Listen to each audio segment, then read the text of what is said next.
mas-uuliyiinta iyo maamulayaasha dugsiyada gaarka loo leeyahay ee dalka gaar ahaan gobolada Maroodijeex, Togdheer, Awdal iyo Gabiley oo maanta warbaahinta kula hadlay magaalada Hargeysa ayaa sheegay in ay wasaaradda waxbarashadu ay si khaldan u maamushay deeq waxbarasho oo ay dalka Itoobiya u fidisay arday gaadhisay ilaa 450 arday kuwaasi oo ah ardaydii kaalmaha sare ka gashay imtixaanadii shahaadiga ah ee dalka. waxay sidoo kale ay maamulayaashani sheegeen in aanay baalmaalin xeer 77 oo 2018 la ansixiyay. warbaahinta ula hadlay Cabdilaahi Baashe, Cumar Faarax, Maxamed Axmed Askar iyo Mustafa Allabari oo dhammaantoodba ku hadlay afka maamulayaashani dugsiyada gaarka. sida ay ka warqabtaan waxaa dalku helay oo la siiyay deeq waxbarasho oo gaaraysa 450 arday sida ay cadeeyeen mas'uuliyiinta wasaaradda waxbarashadu.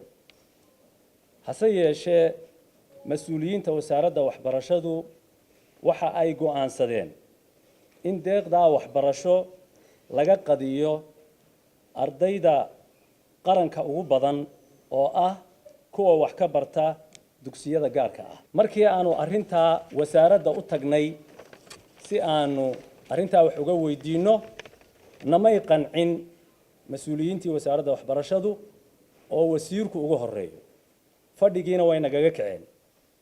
talaabada ay wasaaraddu qaaday waxaan u aragnaa takoor iyo kala soocid ardayda qaranka ee imtixaanka meel ku wada galay. arintaasina waxay ka hor imanaysaa xeerka waxbarashada qaranka ee baarlamaanku ansixiyay madaxweynuhuna saxeexay kaas oo xaq siinaya arday kasta oo Somalilander ah. wasiirka cusub baan u tagnay uuna soo dhaweeyay wuxuu waxba inuu ka qabanaynaa laakiin waxa la yaab leh oo aanu aad iyo aad u qaadan weynay xeerkaasi oo ka soo horjeeda ayuu boqolkiiba ka soo horjeeda xeer 77 2018 oo la tilmaamay baarlamaankeenu ansixiyay madaxweynuhuna saxeexay ayuu ka soo horjeeda. qodobadaasi waa qodobo carqalad ku ah.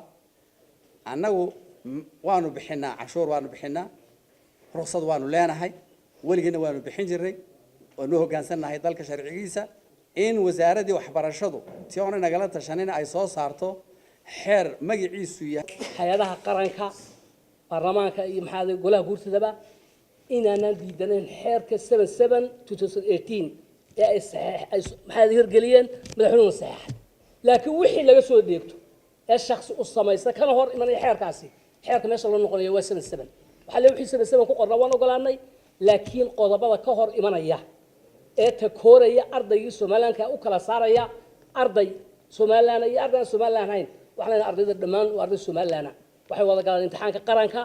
waxa kale oo aad ula yaabanahay imtixaankii qaranka qaadeen ardayga ku soo baasay kii dhacay uu dhacay ama waxa ka dhaco maxay public ama private ka dhacay ardaygii soo baasay labadii soo baasay inaad mid tiraadan xaq u leeyahay midna uma lahayn waxaad xaq ugu qadasay marka way ilwaadkii maanta waxay weydiinayaan labadan arday ee maxaa guriga ka wada baxaya ee mid u jeclaaday publica midna private ka u jeclaaday.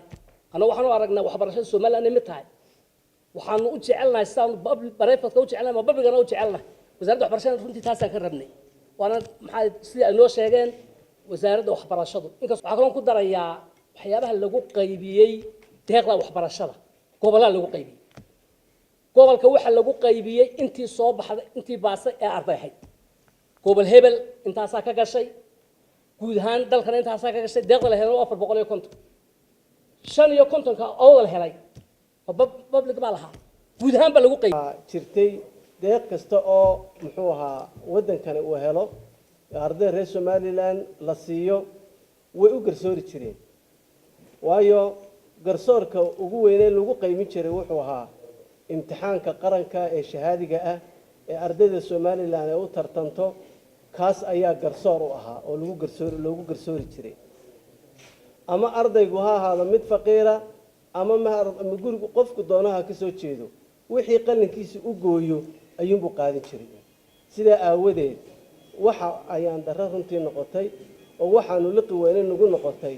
arinta aanu ka hadlaynaa waa xuquuq ardaydii soo dadaashay ee 12 sanadood wax soo dhiganaysay. على قمع عريس ورقاصر عبد الرشيد داير في تلفزيون كبدا عص مقلد أرجيس.